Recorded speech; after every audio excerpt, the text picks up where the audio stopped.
নন্দকানন পাঠচক্রের ৫তম পর্বে এসে আমি যখন দৈনিক ফেনী ঈদ সংখ্যার গল্পগুলো নিয়ে আলোচনা করতে যাচ্ছি, আমি প্রথমেই মইনুল হাসানের গল্পটি মুন্ডু বিষয়ে একটি উপাখ্যান গল্পটি আমি এক রাতে প্রায় 12:30টায় পড়তে বসি এবং একবার শেষ করে আমি আরেকবার পড়তে বাধ্য হই। মানে কেমন যেন একটা কিসের টান ছিল, আমি বলতে পারবো না এটা।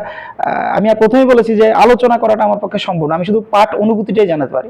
আমার কাছে এত মুগ্ধ হয়েছিলাম আমি সেই গভীর রাত। আমি কিন্তু মোটেই রাত জাগা মানুষ না, আমি 11টা 11:30টার মধ্যে আমি ঘুমিয়ে পড়ি।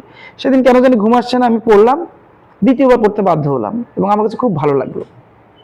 পড়া শেষে কেমন যেন একটা অবসাদে ভরে গেল মনটা, যে এরকম জীবনটা এমন কেন। আমাদের খুব আপনজন দেবব্রত সেনের পাহাড়িকা এক্সপ্রেস। আমি মানে দেবব্রতদা হয়তো রাগ করবেন শুনলে, কিন্তু ওনার অন্য গল্পের তুলনায় আমার কাছে একটু অন্য, মানে কি বলবো, অন্য গল্পগুলো আমার বেশি ভালো লেগেছে এই গল্পটার তুলনায়। ঠিক আছে, দেবব্রতদা অন্যভাবে নেবেন, কিন্তু না, আমার বলতে বাধ্য হচ্ছে আর কি যে ওনার অন্য গল্পগুলো আমার বেশি ভালো লেগেছে। আচ্ছা, এরপরের গল্প যেটা, সেটা হচ্ছে আমাদের আলমগীর মাসুদের লেখা নতুন জমিনে পা। এটা একটু জটিল আমার জন্য আলোচনা করা। কেন জটিল আমি বলছি। এটা 6টা ভাগে ভাগ করা গল্পটা। আমার কাছে প্রথম 5টা ভাগ খুব ভালো লেগেছে, কিন্তু সত্যি কথা বলতে শেষের পার্টটা আমি না রিলেট করতে পারিনি প্রথম 5টার সাথে। এটা হয়তো আমারই ব্যর্থতা। যাই হোক, প্রথম 5টা অংশ আমার কাছে খুব ভালো লেগেছে। এরপরে যে গল্প ইয়াসিন সেলিমের টি শার্ট, একটু বিয়োগাত্মক গল্প, কিন্তু ভালো লেগেছে আমার। কুমার দ্বীপের যে গল্পটা বাদা ও বোবা কাহিনী, সত্যি কথা বলতে আমার ভালো লেগেছে, কিন্তু আমি যেই পর্যায়ের আশা করেছিলাম পুরো গল্পটা শুরু থেকে শেষে গিয়ে আমি আর সেটা পাইনি। শাহাবুদ্দিনের গল্প নায়ক বদলের মহড়া গল্পটা সত্যিই খুব ভালো। এখন কথা হচ্ছে যে এই গল্পের ভিতরে কিছু কিছু জায়গা উনি আলাদা করে দেখিয়েছেন আমাদেরকে।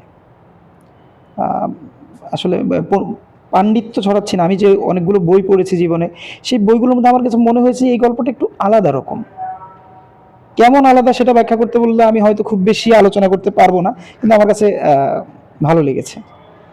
শাশ্বত নিপ্পনের একটা গল্প, একটা শোক সংবাদ। আলমগীর মাসুদের কথায় ভরসা পেয়ে বলে ফেলি, আমার কাছে মনে হয়েছে যে এই সংকলনের সবচেয়ে দুর্বলতম গল্প মনে হয়েছে আমার। ঠিক আছে, লাইভ ইলিয়াস বাবরের একটা গল্প, খুব মানে রম্য ধারার গল্প এবং সমসাময়িক কিছু ঘটনা নিয়ে উনি লিখেছেন, আমার কাছে বেশ ভালো লেগেছে।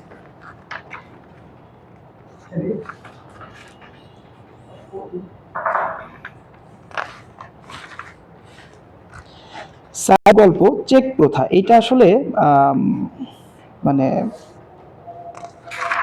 একটা কি বলবো, পিছিয়ে পড়া জনপদের গল্প। কবি গল্পকার সাইদ মঞ্জু খুব সুন্দরভাবে সংক্ষেপে ঘটনাটি বর্ণনা করেছেন এবং বেশ ভালো লেগেছে। এরপর আসছি সুমন ইসলামের চোর গল্পটি নিয়ে। আমি গল্পটি পড়তে গিয়ে প্রথম খুব ধাক্কা খাই। কেন ধাক্কা খাই সেটা বলবো না, সেটা পাঠক বুঝে নেবেন।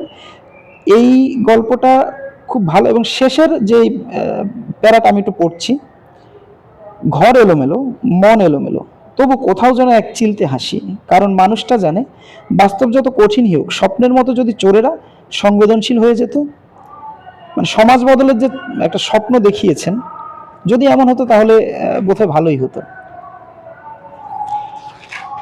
এই ঈদ সংখ্যার শেষ গল্পটা লিখেছেন কবি গল্পকার রেশম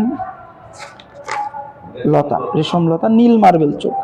এটা মানে এই কবিতার এই গল্পের বর্ণনাটা কাব্যিক, এবং আমার কাছে ব্যক্তিগতভাবে এই কাব্যিক বর্ণনার গল্পগুলো খুব ভালো লাগে। যদিও এই গল্পকারের গল্প আমি আগে পড়িনি, প্রথমেই পড়লাম। খুব সংক্ষেপে একটি গল্প লিখেছেন তিনি, আমার কাছে বেশ ভালো লেগেছে। আমি খুব সংক্ষেপে কথা বলার চেষ্টা করেছি। এবার হয়তো আপনারা বলতে পারেন যে মানে সবই তো ভালো, তাহলে খারাপটা কি? আসলে খারাপ যেটা সেটাও বলেছি, খারাপ বলতে আমি আর তো সার্বিকভাবে বলতে পারি না। আমার কাছে যেটা কম ভালো লেগেছে সেটা নিয়েও আমি কথা বলেছি, আমার কাছে যেটা বেশি ভালো লেগেছে সেটা নিয়েও কথা বলেছি। এই যা বলেছি সম্পূর্ণই আমার দায়, আমার বোধ।